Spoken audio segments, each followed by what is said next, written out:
बुलंदशहर के अनूप शहर नगर में जन्मोत्सव की समिति अध्यक्ष परम सिंह के तत्वाधान में शोभा यात्रा के साथ विभिन्न प्रकार का आयोजन किए गए। भीमराव अंबेडकर की प्रतिमा पर दूधाभिषेक कर माल्यार्पण कर पूजा अर्चना की गई। प्रतिमा स्थल पर सेमिनार गोष्ठी का भी आयोजन किया गया। लोगों ने डॉक्टर भीमराव अंबेडकर पर अपने अपने विचार प्रस्तुत किए। नगर पालिका अध्यक्ष ब्रजेश गोयल और सभासद समाज सेवा समिति पूर्व पालिका अध्यक्ष गोपाल शर्मा सहित समाज सेवियों ने माल्यार्पण कर श्रद्धा भाव की श्रद्धांजलि दी। नगर स्थित बाईपास रोड पर से बाबा साहब की विशाल शोभा यात्रा नगर के मुख्य बाजार होते हुए प्रतिमा स्थल पर संपन्न हुई।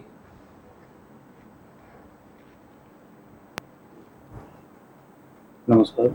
नमस्कार सर, सबसे पहले आज बाबा साहब का परिचय बतलाएंगे, जन्म स्थान बतलाएंगे और परिवार के बारे में बतलाएंगे। आज का जो दिन है पूरे देश ही नहीं दुनिया के लिए ऐतिहासिक है, क्योंकि आज ही के दिन 14 अप्रैल 1891 को बाबा साहेब डॉक्टर भीमराव अंबेडकर जी का जन्म हुआ था और उन्होंने इस देश के लिए, इस दुनिया के लिए जिस तरह से काम किया उसी का याद करके आज हम 14 अप्रैल को बाबा साहब डॉक्टर भीमराव अंबेडकर का जन्मोत्सव के रूप में बड़े ही धूमधाम से मनाते हैं। इस वर्ष 2025 में बाबा साहब का 134वां जन्मोत्सव हम और पूरे दुनिया में, भारत ही नहीं पूरे दुनिया में सर्व समाज के लोग बड़े ही धूमधाम से मना रहे हैं और हम भी उसी कड़ी में आज इस कार्यक्रम में बहुत बढ़ चढ़ करके सभी लोग हिस्सा ले रहे हैं। तो सर, इनके माता पिता का क्या नाम, इनके परिवार के बारे में जानकारी दें। इनके पिताजी का नाम सुखपाल जी था, माता जी का नाम भीमाबाई था और इनके और भी सुखपाल जी और माता भीमाबाई की 14 संतान में से ये आखिरी 14वीं संतान थे और पढ़ाई लिखाई के बल पर ही इन्होंने पूरी दुनिया में अपना और अपने समाज को आगे बढ़ाने का काम किया। जैसे बाबा साहब ने संविधान को लिखा है, तो संविधान कितने दिनों में बन करके तैयार हुआ? संविधान निर्माण के लिए संविधान सभा बनाई गई, उसके बाद जो उसके लिए एक समिति बनाई गई जिसका नाम था प्रारूप समिति। प्रारूप समिति में कुछ निश्चित व्यक्तियों को जिम्मेदारी सौंपी गई थी, लेकिन कई कारणों की वजह से सभी लोग उसमें जितना सहयोग अपेक्षित था उतना नहीं कर पाए और ज्यादातर जो संविधान का प्रारूप देने का जो कार्य था वो बाबा साहब के कंधों पर लगा। फिर भी 2 वर्ष 11 महीने 18 दिन की कड़ी मेहनत के बाद उन्होंने एक शानदार संविधान, दुनिया का सबसे विस्तृत संविधान बना करके हम लोगों को दिया, जिसकी बदौलत आज हम उनके सपनों का भारत का जो एक विजन था उनका, उसको साकार करने का प्रयास कर रहे हैं। तो सर, संविधान समिति में बाबा साहब को नियुक्ति किसने दी है? देखिए, संविधान सभा में कोई भी सभा होती है तो उसमें पूरी सभा का फैसला होता है, देखा जाता है कौन व्यक्ति किस काम को करने के योग्य है और कौन उसको बेहतर तरीके से कर सकता है। तो संविधान सभा का ही ये फैसला था, एक प्रारूप समिति बने और उसकी जो है अध्यक्ष जो है मुखिया के तौर पर डॉक्टर भीमराव अंबेडकर को नियुक्त किया जाए। तो संविधान सभा का फैसला था। इसमें चूंकि सभा जो होती है उसमें किसी का कोई व्यक्तिगत फैसला नहीं कहा जाएगा। प्रारूप सभा में कितने सदस्य थे? इसका मुझे निर्धारित नहीं है कि कितने मेंबर थे, 7 मेंबर थे।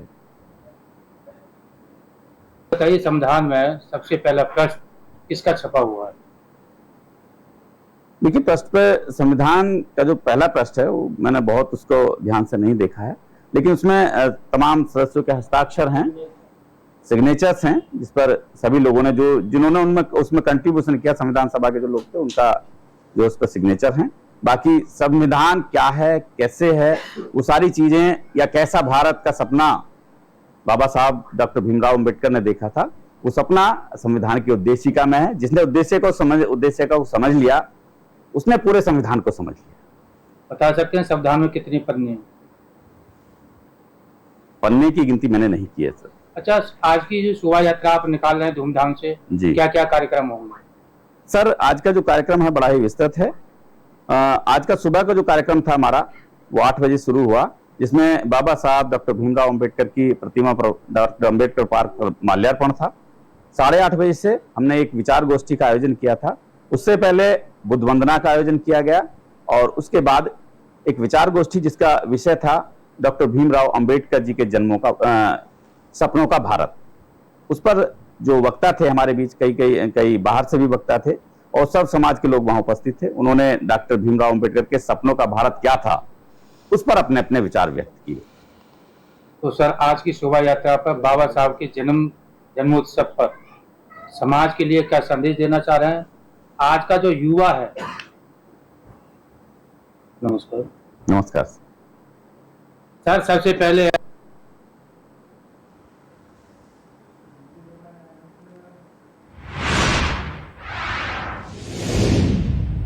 आगरा में सपा राज्यसभा सांसद रामजी लाल सुमन का फिर एक और बड़ा बयान सामने आया। एक बार फिर से रामजी लाल सुमन ने राजनीति गरमाने वाला बयान दिया है। आगरा में सपा सांसद रामजी लाल सुमन ने करणी सेना को चेतावनी दी। कहा, 19 अप्रैल को पार्टी अध्यक्ष अखिलेश यादव आगरा आ रहे हैं, फिर होंगे दो दो हाथ। तुम ये कहोगे कि हर मस्जिद के नीचे एक मंदिर है, तो फिर हमें कहना पड़ेगा कि हर मंदिर के नीचे एक बौद्ध मठ है।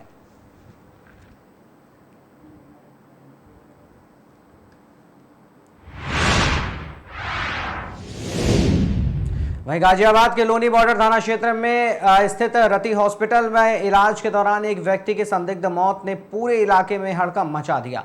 मृतक के परिजनों का आरोप है कि ये मौत डॉक्टर की लापरवाही का नतीजा है। परिजनों का कहना है कि इलाज में लापरवाही बरती गई, समय पर सही इलाज नहीं दिया गया और अस्पताल स्टाफ ने गैर जिम्मेदाराना रवैया अपनाया है। मृतक के बेटे ने रति हॉस्पिटल के स्टाफ जावेद और हारून नामक व्यक्तियों पर आरोप लगाया है। भैया, क्या नाम है आपका? अरुण नाम है मेरा। भैया, क्या घटना हुई है और आप किस हॉस्पिटल के बाहर आप खड़े हुए? मैं रति हॉस्पिटल के सामने खड़ा हुआ हूँ और मैं 5 बजे मैं अपने पिताजी को यहाँ पे लाया और लाने के बाद में इन्होंने ओनली लाने के बाद में क्या करा, लोग वो है बीपी डाउन है, इतना तो मुझे पता नहीं जी क्या था क्या नहीं। इन्होंने गैल ग्लूकोज सी लगाई हुई बोतल सी, 3 बोतल एकदम करंट में चढ़ाई और उसके बाद में मैं कहने लगा जी पेट का दर्द तो अब भी खत्म नहीं है। फिर कहने लगे होएगा, धीरे धीरे हो जाएगा, अभी जान दो, दवाई का असर है। तो मैं फिर वे डॉक्टर जो पहले वाले थे वे चले गए अपने घर। फिर दूसरी शिफ्ट जो होती है वो आई, उसमें मतलब चेलों से काम करवा रहे थे, चेले होते हैं। ठीक, उसके बाद में क्या होता है, दूसरे डॉक्टर आते हैं, मैं कहता हूँ जी ऐसे ऐसे बात है यहाँ पे, और मेरे पापा के ज्यादा दर्द है, बेचैनी ज्यादा हो रही है, ये क्या हो रही है, इतनी देर होगी, इतनी देर में तो 4 घंटे में तो आराम लगना था। फिर उसके बाद में इन्होंने मुझे एक गोली दी, उसका फोटो है मेरे पास। एक इंजेक्शन लगाया, नाम मैं इतना पढ़ा लिखा नहीं हूँ, पर इंजेक्शन दिया। इंजेक्शन लगा के मैं कहने लगा मम्मी मैं रोटी ले आऊं। मैं कहा भाई ठीक हो जाएंगे। मैं रोटी लेने गया, इतना मेरी मम्मी वहां मतलब पेशाब करवाने गई और पापा की डेथ खत्म और मम्मी मेरी वहां रो रही। कोई सारे डॉक्टर नीचे, ऊपर कोई नहीं। जब मैं गया मम्मी ने कही लुके अरुण खत्म हो गए। फिर कहते डॉक्टर साहब लो जीटीवी के लिए रेफर कर देते हैं हम। मुझे इंसाफ चाहिए बस। किस समय की घटना है और किस तारीख को आपने अपने पिताजी को अस्पताल में भर्ती कराया था? 13 तारीख नहीं, 13 तारीख 4था महीना 2025 5 बजे मैंने करा, 11 बजे डेड बॉडी मेरे हाथ में दे दी। कौन कौन डॉक्टर थे जब आपके पिताजी का इलाज कर रहे थे? हारून और जावेद और चेले चपाटे भी थे। 4 जनों ने तो मेरे सामने, 4-5 जनों ने मेरे सामने मतलब वो करा, इलाज करा, कभी किसी को कभी किसी को कभी किसी को ऐसे। अच्छा, अभी की स्थिति की बात करें तो आपके पिताजी की मृत्यु हो चुकी है जी, और आप प्रशासन से क्या उम्मीद कर रहे हैं? और प्रशासन से मैं कुछ उम्मीद नहीं कर रहा, मैं मीडिया से करना चाहता हूँ। भैया, रति हॉस्पिटल पर एक घटना हुई है, आप खुद मौके पर पहुंचे हैं, क्या है पूरा मामला आप जानकारी दीजिए। अभी आधे घंटे पहले मैसेज आया कि ऐसे रति हॉस्पिटल पे एक मौत हो गई है, उल्टी सीधी मेडिसिन और इंजेक्शन वगैरह दे के। कोई व्यक्ति बुजुर्ग थे 55-60 साल के, तो वे पेट के दर्द के लिए आए थे यहाँ पे। पेट के दर्द के नाम से उनके परिवार के उनकी डेड बॉडी लेके जा रहे हैं, क्योंकि पेट का दर्द एक गैस का दर्द था। इन्होंने उसको उल्टा सीधा मेडिसिन दिया, डोज देने के बाद नींद की गोली, उल्टी सीधी इनको ग्लूकोज चढ़ा दी। इसमें जावेद और हारून जो डॉक्टर है, ये क्या है, इनका आए दिन का काम है। अभी 2 महीने पहले भी इन्होंने एक घटना की थी, उसमें इन्होंने पैसा देकर सेटलमेंट कर लिया था। ये खुद मेरी नॉलेज में आया था, इनका ये बिजनेस बन गया है, कोई डिग्री नहीं है, फर्जी डॉक्टर है। और इस हॉस्पिटल की मैं यही मांग करूं, इनके ऊपर कार्रवाई करते हुए ये हॉस्पिटल सील किया जाए और इनको सजा, बहुत अच्छी सजा दी जाए, जैसे जिसके परिवार का आदमी जाता है इनको भी ऐसी सजा मिले।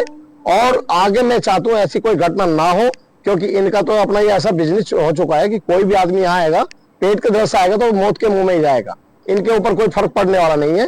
ये तो अभी भी आगे हमने इनसे बात की, हंसी से बात करे कि कुछ बात नहीं हुआ, हमारे से कुछ नहीं हुआ है, और हमने बोला इनको लेके चले जाओ, डेड बॉडी को बोल रहे बाइक पे लेके चले जाओ, हमारा इसमें कुछ नहीं है, अभी जो करना आप कर लेना, यहाँ से लेके निकलो। मेरे सामने खुद बोले कि आप इसको लेके यहाँ से निकल जाओ।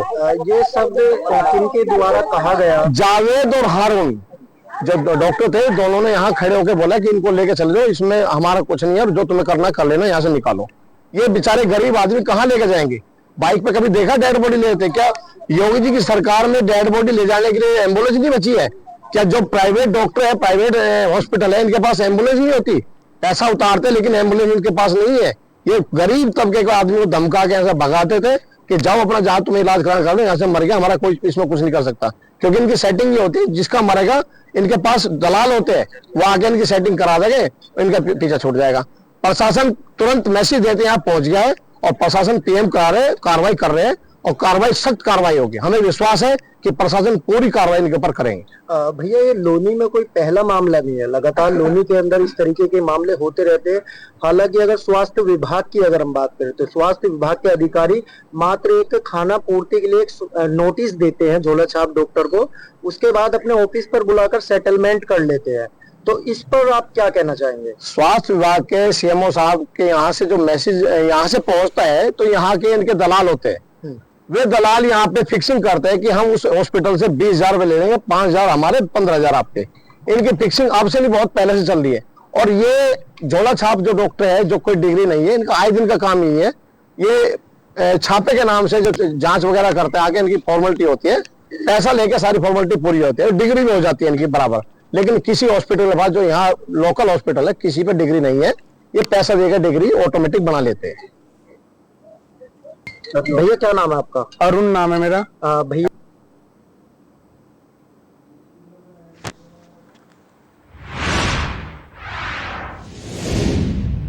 चंदौली में कम राशन देने का विरोध करने पर कार्ड धारक की पिटाई की। कोटेदार ने अपने परिजनों संग मिलकर कार्ड धारक की पिटाई कर दी। कार्ड धारक की पिटाई का वीडियो सोशल मीडिया में वायरल हो गया। बताते कार्ड धारक अनिल ने 20 किलो की जगह 15 किलो राशन दिए जाने का विरोध किया था। 14 अप्रैल का बताया जा रहा है मारपीट का वीडियो। पीड़ित कार्ड धारक की तहरीर पर बलुआ पुलिस ने मुकदमा दर्ज किया। बलुआ थाना क्षेत्र के मौलनापुर पहाड़पुर सरकारी राशन वितरण केंद्र का ये मामला है।